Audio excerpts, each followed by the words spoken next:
नमस्कार दोस्तों, मैं कोशिश करता हूं कि पीएफ से रिलेटेड नई अपडेट्स मैं आप तक पहुंचा सकूं। और दोस्तों, इसी के मद्देनजर कल मुझे इंटरनेट पर खोजबीन करते हुए एक ऐसा लेटर मिला है जिसमें आपको पता चलेगा ईपीएफओ के अंदर की बात। जी हां दोस्तों, ईपीएफओ ने 10 अप्रैल को ट्वीट कर बताया था 1.37 लाख पीएफ क्लेम सेटल कर दिए गए हैं कोविड-19 के अंतर्गत, और उसकी खुशी जाहिर की थी। लेकिन दोस्तों, इसमें आपको पता चलेगा कि ईपीएफओ के पास जो टोटल क्लेम्स आए थे उनमें से ये मात्र 40% क्लेम ही सेटल हुए थे, 60% अंडर प्रोसेस में ही थे, जिन्हें मैनुअल मोड में सेटल करने के लिए पीएफ ऑफिसों में धकेल दिया गया था। और दोस्तों, आपको एक चीज जानकर खुशी होगी कि जो पीएफ ऑफिसर आपकी पीएफ क्लेम सेटल करते हैं वो खुद चाह रहे हैं कि 72 घंटों के अंदर आपकी पीएफ क्लेम ऑटो सेटल कर दी जाए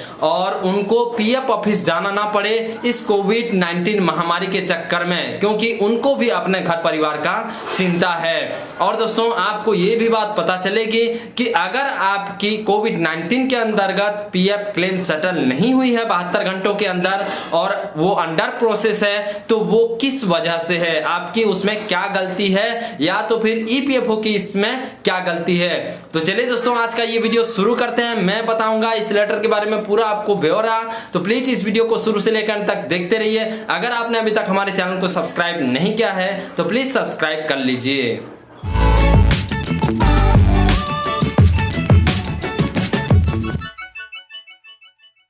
तो दोस्तों, उस लेटर को पढ़ने से पहले मैं आपको इसके बारे में थोड़ा डिटेल बताना चाहता हूं। तो देखिए, जब लॉकडाउन लग गया था तो 28 तारीख को ईपीएफओ ने घोषणा की थी कि कोविड-19 के अंतर्गत एक नया एडवांस पारा दिया जाएगा, और वो जो है 29 तारीख को दे भी दिया गया यूएएन मेंबर पोर्टल पर आउटब्रेक ऑफ पेंडेमिक कोविड-19 के अंतर्गत, जिसके अंतर्गत आप 75% पीएफ एडवांस के लिए अप्लाई कर सकते हैं। और दोस्तों, आपको बताना चाहूंगा कि ईपीएफ जो क्लेम आपकी सेटल करते हैं वही ईपीएफओ ऑफिसर्स की एक एसोसिएशन है। तो उन्होंने ही सेंट्रल पीएफ कमिश्नर को एक लेटर लिखा था 29 तारीख को ही कि आप जो है इसके लिए ऑटो सिस्टम लाइए ताकि उनकी क्लेम्स जल्दी सेटल हो सके और उनको जल्दी रिलीफ मिल सके पीएफ मेंबर्स को। उसके बाद दोस्तों, 9 तारीख को ईपीएफओ ने फिर से एक ट्वीट कर जाहिर किया था कि 72 घंटों के अंदर ऑटो सेटल कर दी जाएगी कोविड-19 के अंदर किए गए क्लेम्स। और उसके एक दिन बाद 10 तारीख को ईपीएफओ ने फिर खुशी जाहिर करते हुए बताया कि 1.37 लाख पीएफ क्लेम सेटल कर दिए गए हैं। लेकिन दोस्तों, 11 तारीख को इन्हीं ईपीएफओ ऑफिसर्स के एसोसिएशन ने फिर से जो है लेटर लिखा सेंट्रल पीएफ कमिश्नर को। तो उसके बारे में क्या लिखा है आप इसे गौर से सुनिएगा। और दोस्तों, अगर आप इस वीडियो को 1 या 2 मिनट देखने के लिए आए हैं तो आप इसे अभी स्किप करके जा सकते हैं, और आप इसे पूरा अच्छी तरीके से जानना चाहते हैं क्योंकि आपको इसमें बहुत कुछ जानकारी मिलेगी। तो दोस्तों, आप इस वीडियो को पूरा एंड तक जरूर देखिए। तो चलिए दोस्तों, मैं आपको बताता हूं कि उस लेटर में दरअसल लिखा क्या है। तो दोस्तों, ये है वो ऑफिशियल लेटर जो लिखा गया है employees provident fund officers association की तरफ से, और ये लिखा गया था दोस्तों 11 अप्रैल 2020 को, यानी कि 10 अप्रैल को जिस दिन ईपीएफओ ने 1.37 लाख पीएफ क्लेम सेटल होने की खुशी जाहिर की थी उसके एक दिन बाद ही। और दोस्तों, ये लिखा गया था ईपीएफओ एसोसिएशन की तरफ से मिस्टर सुनील भरतवाल जी को, जो है सेंट्रल पीएफ कमिश्नर। तो यहाँ पर दोस्तों काफ़ी लंबा चौड़ा ये जो है लिखा गया है, और आपको इस लेटर में बहुत सारी जानकारी देखने को मिलेगी। दोस्तों, मैं इसे हिंदी में आपको जो मेन पॉइंट्स हैं उसे पढ़कर बता देता हूँ। तो दोस्तों, आपको समझ में आ जाएगा इसके खास पॉइंट्स, और इसमें आपको बहुत कुछ जानने को मिल जाएगा। तो दोस्तों, इसमें जैसा लिखा गया है तो मैं आपको बता देता हूँ। तो महोदय, जैसा कि आप जानते हैं कोविड-19 के दावों का ऑटो निपटान संतोषजनक से दूर साबित हुआ है।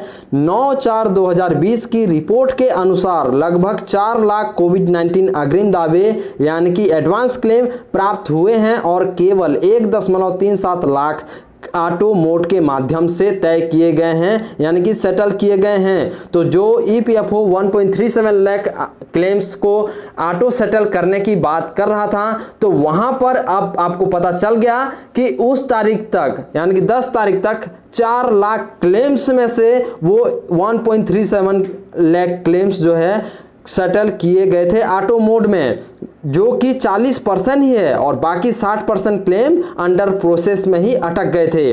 अब दोस्तों यहां पर यह भी बताया है, देखिए, शेष दावों को मैनुअल मोड के माध्यम से निपटाने के निर्देश के साथ आरओ पर धकेल दिया गया। आरओ यानी कि रीजनल ऑफिसों पे ऑटो मोड में बसे दावों को अब फील्ड कार्यालयों द्वारा पूरी तरह से सत्यापित करने की आवश्यकता है। हालांकि यह संकेत दिया गया है कि ये शेष कोविड-19 अग्रिम दावे यानी कि एडवांस क्लेम अभी तक केवाईसी मुद्दों के कारण ऑटो मोड के माध्यम से तय यानी कि सेटल नहीं किए गए हैं। जैसा कि ईपीएफओ ने बताया था कि जिनका केवाईसी कंप्लीट नहीं होगा तो उनका मैनुअल मोड में प्रोसेस में लिया जाएगा। लेकिन दोस्तों यहाँ पर एक इंटरेस्टिंग फैक्ट है जो इन ईपीएफ ऑफिस के एसोसिएशन ने लिख कर बताया है। तो यहाँ पर देखिए, लेकिन यह माना जा सकता है कि चूंकि ये सभी दावे ऑनलाइन दावे हैं, इसलिए उन्हें अवश्य करना चाहिए। केवाईसी का अनुपालन किया गया है, अन्यथा उन्हें स्वीकार नहीं किया जाता है। तो दोस्तों जैसा कि आप सभी लोगों को पता होगा कि एडवांस पीएफ क्लेम करने के लिए जरूरी है कि आपकी आधार और बैंक केवाईसी लिंक्ड हो आपके यूएन में, तभी जाकर आप ऑनलाइन क्लेम कर सकते हैं। तो यहाँ पर केवाईसी कंप्लीट होने और ना होने की बात समझ में नहीं आ रही, क्योंकि ऑनलाइन पीएफ क्लेम तभी कर सकते हैं अप्लाई जिनका जो है केवाईसी में आधार और बैंक केवाईसी लिंक्ड होगा। तो यहाँ पर केवाईसी अधूरा होने की बात तो है ही नहीं। अब दोस्तों यहाँ पर आगे लिखा है, इन लंबित कोविड-19 दावों के गैर ऑटो निपटान का कारण लगता है कि कुछ पूर्व शर्तें हैं जो दावों के ऑटो निपटान के लिए तैयार की गई हैं। मिसाल के तौर पर ऐसे मामलों में जहां transfer in credit, VDR, special operation, appendix E आदि फील्ड ऑफिसों द्वारा स्वीकृत किए गए हैं, या जहां क्लेम राशि 45,000 रुपए से अधिक है, दावों को मैनुअल मोड में धकेल दिया गया है। तो यहाँ पर आपको समझने वाली बात है कि अगर आपकी कोविड-19 के अंतर्गत एडवांस क्लेम है और वो अंडर प्रोसेस है, यानी कि 72 घंटों के अंदर वो सेटल नहीं हुई है, तो इनमें से कोई चीज हो सकती है आपके साथ, जैसे कि transfer in credit, VDR, special operation, appendix E, या तो फिर आपके द्वारा अप्लाई की हुई अमाउंट 45,000 रुपए से ज्यादा होगी। तो वो जो है ऐसे क्लेम्स को मैनुअल मोड में धकेल दिया गया है, यहां पर केवाईसी की बात नहीं आई। अब दोस्तों आगे लिखा है यहाँ पर, कोविड-19 दावों के ऑटो निपटान के लिए किसी भी मौद्रिक सीमा यानी कि अमाउंट के लिए को मनमाने ढंग से तय करने का कोई तर्क नहीं है। मौद्रिक सीमा को बेतरतीब ढंग से तय करने से क्या हम संकेत नहीं दे रहे हैं कि हमें ऑटो सेटलमेंट सॉफ्टवेयर पर भरोसा नहीं है?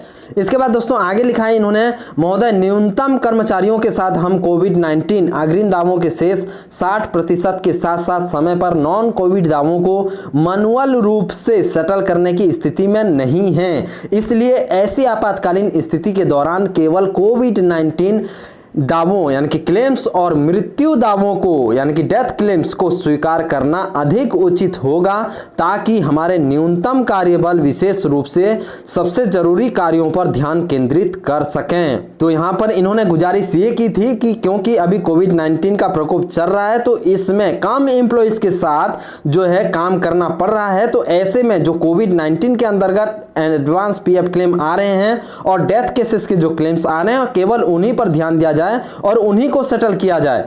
शेष दावों की स्थिति में सुधार होने पर स्वीकार किया जा सकता है। यदि हम ऐसा करते हैं और समय पर निपटान कोविड-19 और मृत्यु के दावों के संदर्भ में समान वितरित करते हैं, तो हमारे ग्राहक हमारे केंद्रित दृष्टिकोण की भी सराहना करेंगे। तो इन्होंने साफ तौर पर लिखा है कि इसके अलावा जितने भी क्लेम्स हैं वो सभी क्लेम्स को ये स्थिति निपट जाने के बाद जो है देखा जाएगा, और अभी फिलहाल कोविड-19 के अंतर्गत एडवांस पीएफ क्लेम और डेथ केसेस के क्लेम्स को जो है हमें निपटाना चाहिए। और ऐसे में इस समय में अगर सही समय में उनका उपयोग हो सके तो जो पीएफ मेंबर्स हैं वो हमारे प्रति अलग दृष्टिकोण से देखेंगे, हमारी सराहना करेंगे। इसके आगे लिखा है इन्होंने दोस्तों, यदि हम इस आपातकाल के दौरान नियमित काम पर ध्यान केंद्रित करना शुरू करते हैं और कार्यालय में उपस्थित होने के लिए अधिक से अधिक कर्मचारियों की आवश्यकता होती है, तो हम उनके और उनके परिवार के स्वास्थ्य के साथ खेल रहे हैं। कृपया विचार करें कि यदि कोई व्यक्ति युवा और फिट है तो इसका मतलब यह नहीं है कि वह कोविड-19 को अनुबंधित नहीं करेगा और इसे अपने वृद्ध माता पिता या परिवार के अन्य सदस्यों में नहीं फैलाएगा। उपरोक्त के प्रकाश में मैं ईमानदारी से आपसे अनुरोध करता हूं कि आप सभी कोविड-19 दावों के लिए डिजिटल डिलीवरी पर ध्यान केंद्रित करने के अपने पहले के आश्वासन पर फिर से विचार करें। तो दोस्तों यहाँ पर आप देख सकते हैं कि ईपीएफओ के जो ऑफिसर्स हैं जो आपकी क्लेम सेटलमेंट करते हैं वे भी चाह रहे हैं कि उन्हें पीएफ ऑफिस जाना ना पड़े ज़्यादा स्टाफ्स को, ताकि उनमें कहीं कोरोना वायरस ना आ जाए, और अगर उनमें आ जाता है तो वो अपने परिवारों को भी जोखिम में डाल रहे हैं। तो ऐसे मामले में इन्होंने जो है सेंट्रल पीएफ कमिश्नर को ये गुजारिश की है कि जितने बाकी क्लेम्स हैं एडवांस पीएफ क्लेम कोविड-19 के अंतर्गत, उन सभी को ऑटो सेटल कर दिया जाए कम समय में, ताकि पीएफ मेंबर्स को इसका लाभ सही समय पर मिल सके। तो दोस्तों अब आप समझ गए होंगे कि आपकी क्लेम्स अभी तक सेटल क्यों नहीं हुई, वो अंडर प्रोसेस क्यों है, और आपको ये जानकर खुशी भी हुई होगी कि पीएफ ऑफिसर्स जो हैं तो वो खुद चाहते हैं कि आपकी क्लेम 72 घंटों के अंदर सेटल हो जाए। आशा रखता हूं दोस्तों आपको ये वीडियो पसंद आया होगा, तो प्लीज इस वीडियो को लाइक और शेयर जरूर कीजिए। चैनल को सब्सक्राइब नहीं किया है तो प्लीज सब्सक्राइब कर लीजिए।